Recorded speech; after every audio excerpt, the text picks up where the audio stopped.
सर्व महापुरुषाच्या विचाराला अभिवादन। आज जे महाराष्ट्रामध्ये अनुसूचित जाती जमातीमध्ये जे वाद निर्माण केल्याचं काम या बीजेपी आरएसएस सरकारने केलेलं आहे। पहिला म्हणलं आम्ही संपूर्णपणे वर्गीकरण करण्याचा अधिकार या ठिकाणी देवेंद्र फडणवीस मुख्यमंत्री साहेबांनी घोषित केलं आणि मातंग समाजाची दिशाभूल करून या ठिकाणी मोठ्या प्रमाणात मोर्चे काढायला लावले, मोठ्या प्रमाणात त्या ठिकाणी घोषणाबाजी केली, मोठ्या प्रमाणात या ठिकाणी मातंग समाजाला वारंवार त्यांनी पाठबळ दिलं आणि ते सर्व करत असताना ज्यावेळी मांग महार या वाद निर्माण झाला, ज्यावेळी राजकारण सुरू झालं, ज्यावेळी मांगानी बौद्धावर महारावर टीका केली आणि महारानी मांगावर टीका केली, यांच्या या राजकारणामुळं वादामुळं महापुरुषाच्या विचारावर, महापुरुषाच्या इतिहासावर, महापुरुषाच्या त्या वक्तव्यावर या ठिकाणी चुकीचं मेसेज पसरवून सोशल मीडियावर एकदम खालची दर्जाचे या ठिकाणी टिपाटिपणी सुरू केली। अरे तुमच्या राजकारणामुळं महापुरुषाच्या विचाराला तुम्ही बदनाम करता का? महापुरुषाच्या विचारावर टिपाटिपणी करता का? जर देवेंद्र फडणवीस यांची एक परवा दिवशी एक मुलाखत होती, यांचे एक वक्तव्य होतं की आम्ही वर्गीकरण हे संपूर्ण विचार करून देऊ। जर तुम्ही पूर्णपणे विचार करून देत असाल तर त्या ठिकाणी सुरुवातीलाच आपण का समाजाची दिशाभूल केली? विचार करूनच पहिला बोलायचं होतं, का विचार करून बोलले नाहीत? म्हणजे बांधवानो, खरोखर तुम्हाला अजूनही सांगतोय, खूप मोठं षडयंत्र आहे, खूप मोठं या ठिकाणी यांची शक्ती आहे। ही शक्ती या दोन समाजामध्ये तेढ निर्माण करण्याची ही शक्ती आहे। हे मांग महार वाद निर्माण करून या ठिकाणी ह्यांना एक मोठं युद्ध निर्माण करायची शक्ती या ठिकाणी निर्माण होते। आपण सर्वांनी सावध व्हा। आपण वारंवार या ठिकाणी आम्ही सांगतोय की आपण गावकुसाबाहेर राहणारा समाज, आज अनेक पिढ्यानपिढ्या सोबत राहणारा समाज आज एक दुसऱ्यापासून दूर जातोय का? तर ह्या आरएसएस बीजेपी वाल्याने लावलेली आपल्यात भांडणं आहेत, आपल्यात वाद आहे। या वादाला बळी पडू नका।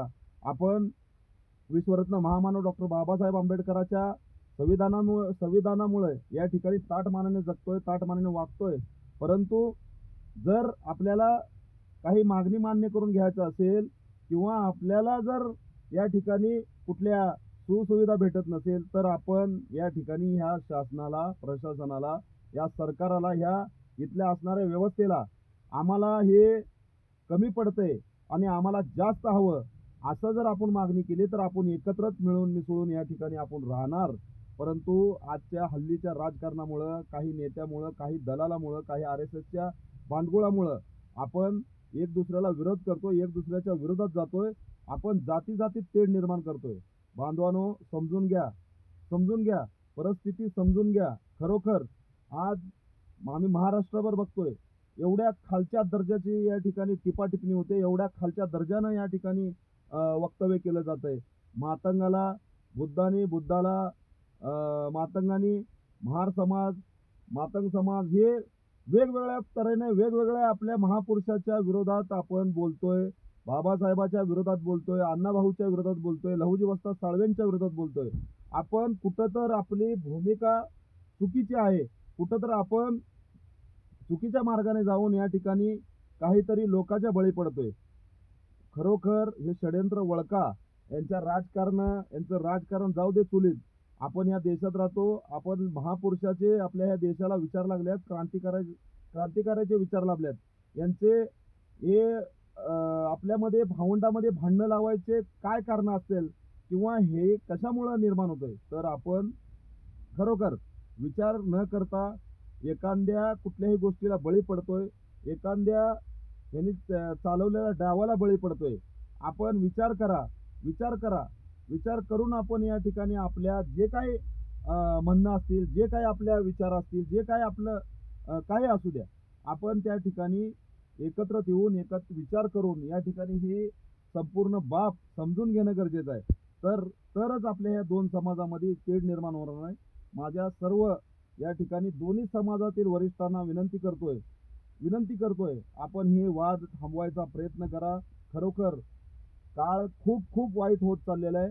अक्षरशः हे सर्व चित्र बघून म्हणजे मनस्ताप होतोय, झोप येत नाही, की आपण एकसंगती राहणारा, एकसंगती वागणारा, कुसाबाहेर राहणारा समाज, या समाजाला अनेक वर्षापासून पिढ्यानपिढ्या आपल्यावर अन्याय झाला. आपला अन्याय दूर करण्यासाठी विश्वरत्न महामानव डॉक्टर बाबासाहेब आंबेडकरांनी एवढं मोठं आपल्या जीवनाचं त्याग केलं.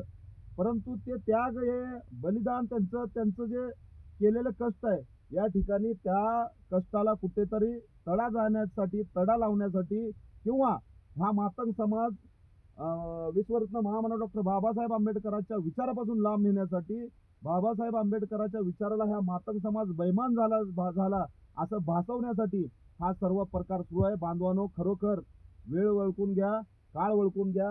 हे चाललेलं हे नालायक सरकार, हे नालायक हे जे इथले असणारे राज्यकर्ते, हे आपल्या युवकाचे देवकोय भडकवून या ठिकाणी समाजात तेढ निर्माण करत आहेत, विष निर्माण करत आहेत. आपल्या समाजामध्ये फूट कशी पडेल हे बघत आहेत.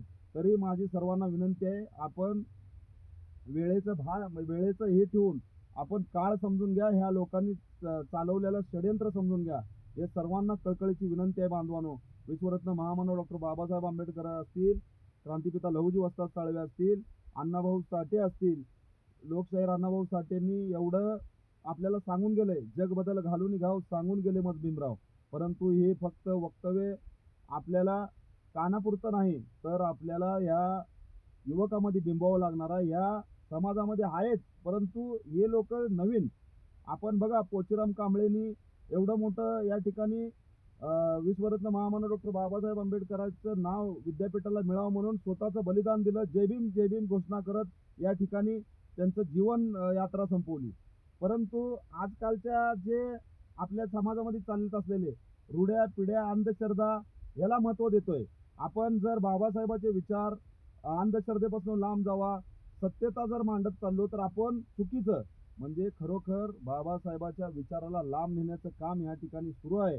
आपण त्यांचं षडयंत्र हाणून पाडण्यासाठी आपण यांच्या राजकारणामध्ये न पडता आपल्या समाजकारण, आपल्या समाजाचं, आपल्या ह्या दोन समाज एकत्र कसं येईल यासाठी आपण प्रयत्न करावं, एवढी मी सर्वांना कळकळीची विनंती करतोय. धन्यवाद.